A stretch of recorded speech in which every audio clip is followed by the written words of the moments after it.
नमस्कार दोस्तों, मैं आपका दोस्त सुनील मेहरा हाजिर हूं एक महत्वपूर्ण चैप्टर लेकर, जो कि एक रोग है, तनाव, डिप्रेशन। दोस्तों, यह एक मानसिक रोग है।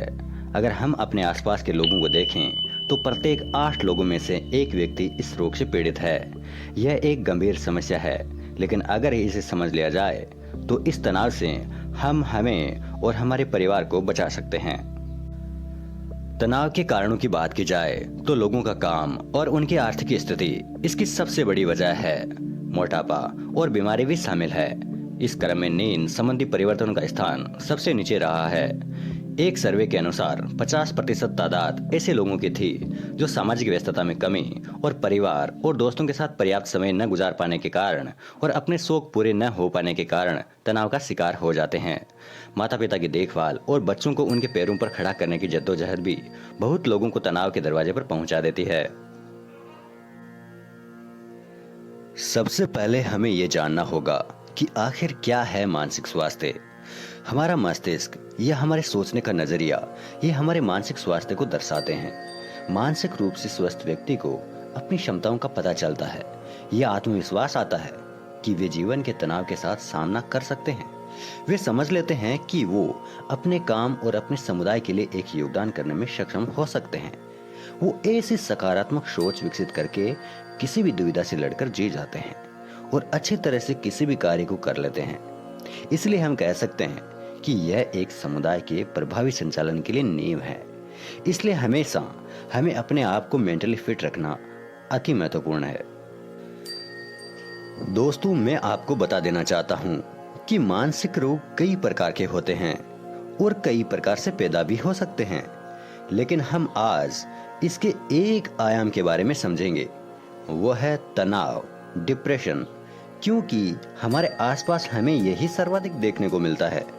जो व्यक्ति तनाव के चरम पर पहुंच जाता है, तब यह परिणाम स्वरूप अति हानिकारक आत्महत्या भी साबित हो सकती है। तो दोस्तों, हम बिना समय गंवाए हम बात करते हैं तनाव की। तनाव एक ऐसा कारक है जो शारीरिक और मानसिक बेचैनी उत्पन्न कर एक बड़े रोग का निर्माण कर सकता है। यह तनाव किसी सदमे से, संक्रमण से, बीमारी से या किसी चोट से भी पैदा हो सकता है। लेकिन घबराने की कोई आवश्यकता नहीं है, क्योंकि अगर हम इस रोग के कारण को ढूंढ लें, समझ लें, तो इस रोग से हम आसानी से निजात पा सकते हैं। इस स्ट्रेस को अगर हम बारीकी से जानें तो इसे हम 2 नाम दे सकते हैं।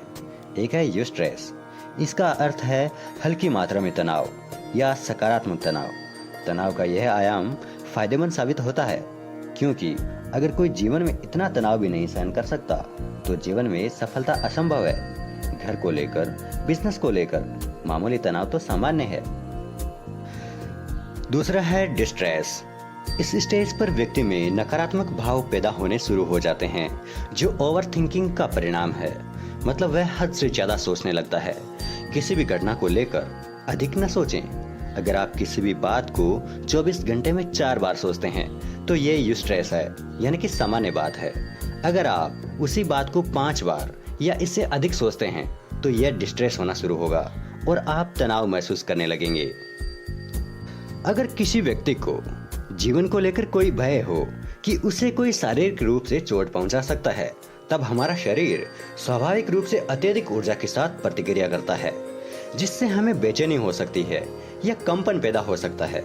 यह इसलिए होता है ताकि वह उस खतरनाक परिस्थिति से बेहतर रूप से जीने में सक्षम हो जाए या फिर वह पूरी तरह से उस कंडीशन से पलायन कर जाए। यह आपके लिए एक संकेत है कि आप अपने आप को इस भय से जल्द ही बाहर निकालें, क्योंकि अब आपने तनाव को खुद ही पैदा करना शुरू कर दिया है। लेकिन यहाँ तक तो यह एक सामान्य बात भी है, क्योंकि यह जीवन बचाने का तनाव है। लेकिन जब यह तनाव बढ़ता है तब यह आपके जहन में घूमने लगता है।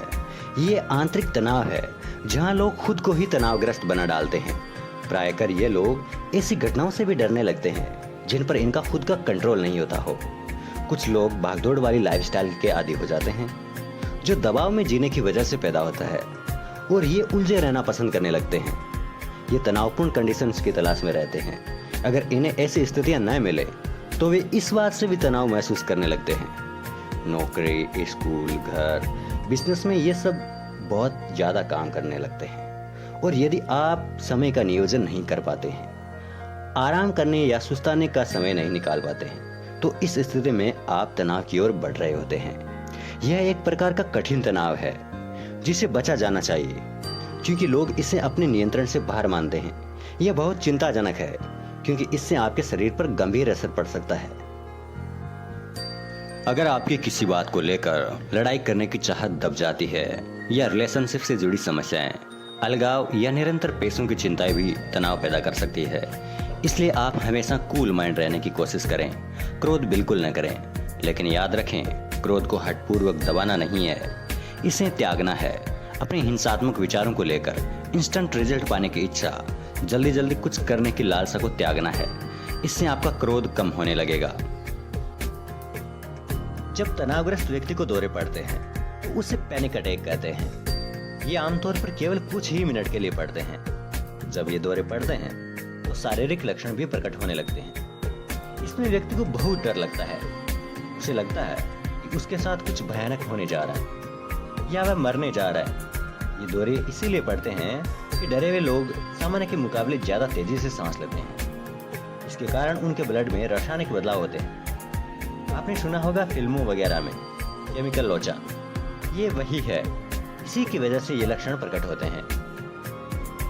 इसके बाद उस व्यक्ति में ऐसी स्थितियां बनने लगती हैं जिनमें किसी व्यक्ति के दिमाग में बार बार वही ख्याल आते हैं या वह बार बार वही काम करता है, जबकि वह जानता है कि ऐसा सोचना या करना अनावश्यक या मूर्खतापूर्ण है। ये समस्याएं उसके साथ इतनी ज्यादा बार घटित होने लगती हैं कि व्यक्ति के दिमाग की एकाग्रता को प्रभावित कर देती है। अगर ये बातें सामान्य व्यक्ति में घटित होती है तो इससे तनाव की स्थिति पैदा हो सकती है।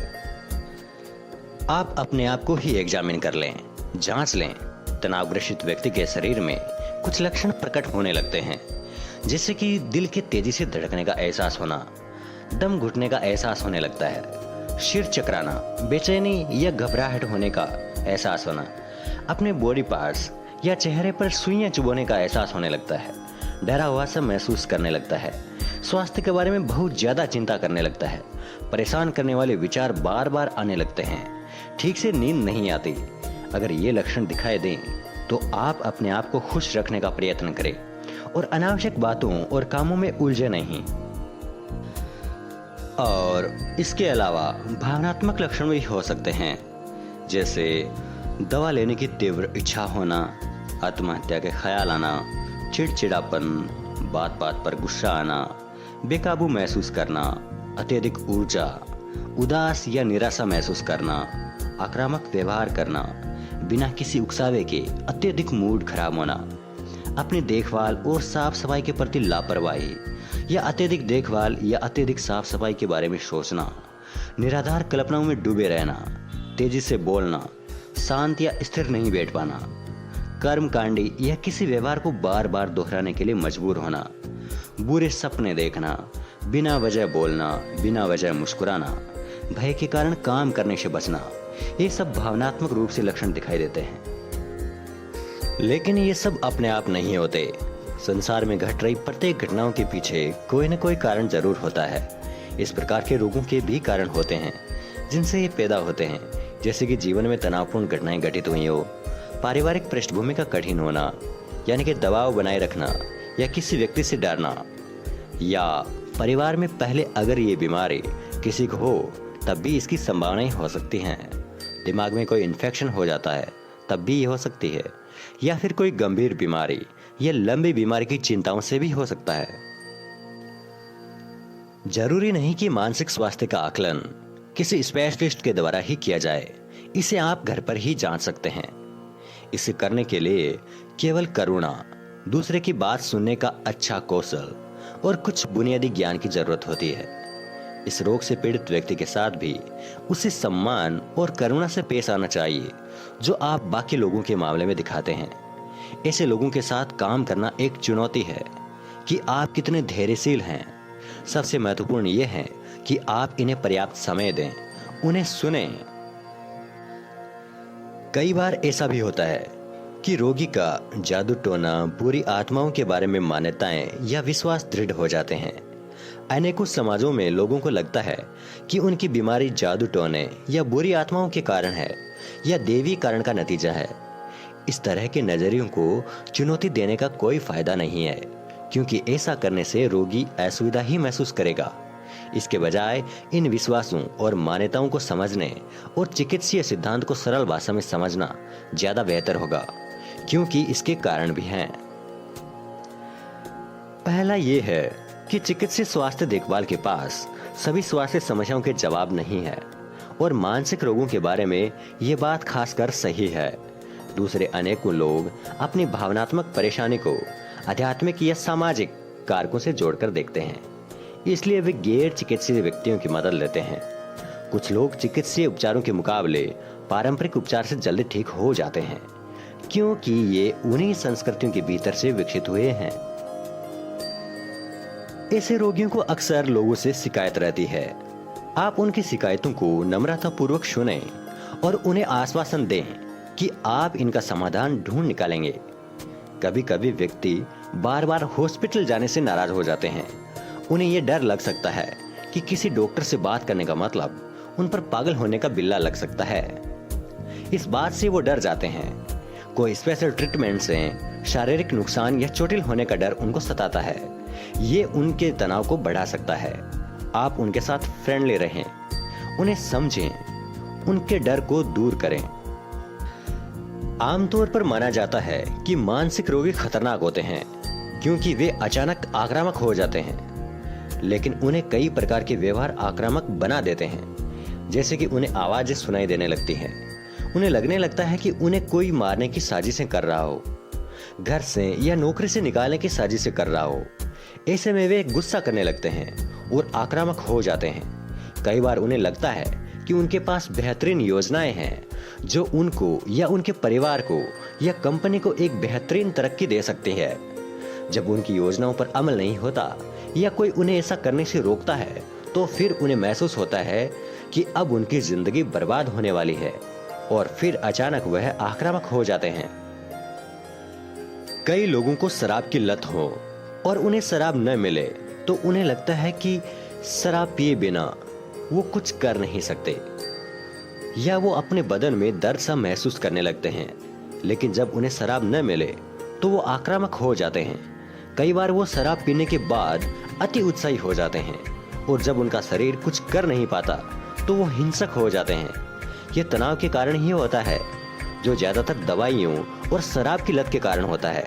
आप ऐसे में उन्हें शांत करने के चक्कर में धमकाएं नहीं, शांत व स्पष्ट स्वर में बोलें।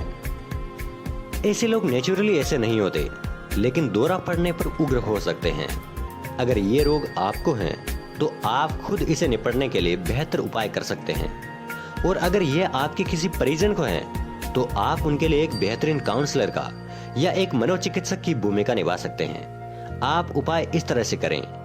आप तनाव के कारण का ठीक पता लगाएं। अगर ऐसा न हो सके तो अंदाजा लगा सकते हैं। आप जानें कि वो फिजिकली और मेंटली कैसा महसूस करते हैं या क्या अनुभव करते हैं।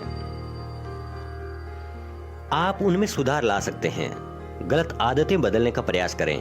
उनके दुष्परिणामों को समझें, जैसे बीड़ी, सिगरेट, शराब, जुआ, घंटों टीवी या कंप्यूटर के सामने बैठना, दोस्तों परिवार वालों से बचना, गोलियों या ड्रग्स का अत्यधिक सेवन करना, बहुत कम नींद लेना या बहुत अधिक नींद लेना, बहुत अधिक खाना या बहुत कम खाना।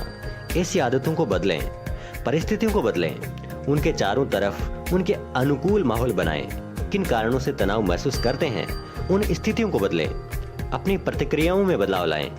अचानक तेजी से नहीं, बल्कि धीरे धीरे बदले। अनावश्यक बातों पर, घटनाओं पर ज्यादा चर्चा न करें। धर्म या राजनीतिक चर्चा से अगर आप परेशान होते हैं, तो आप इन चर्चाओं से दूर रहें। आप ये स्वीकार कर लें कि ये सब समय के साथ धीरे धीरे बदलेंगे, क्योंकि ये सब आपके हाथ में नहीं है। इसलिए आप इनसे परेशान न हो, बस आप अपने स्तर तक ही इसको बदल सकते हैं। इसलिए परेशान तो बिल्कुल न हो। हंसी मजाक की मूवीज देखें, डरावनी मूवीज से, दुखद सूचनाओं से बचें। अत्यधिक चाय कॉफी का सेवन न करें। अपने आप को खुश मिजाज बनाएं। लोगों में घुलने का प्रयास करें। अकेले बिल्कुल न रहें। अपने आप में सकारात्मक भाव पैदा करें। छोटी छोटी बातों पर खुशी जाहिर करें। सैर पर जाएं, प्रकृति के साथ वक्त बिताएं, अच्छे व्यायाम करें, अपने पालतू जानवरों के साथ खेलें, मालिश कराएं, संगीत का आनंद लें।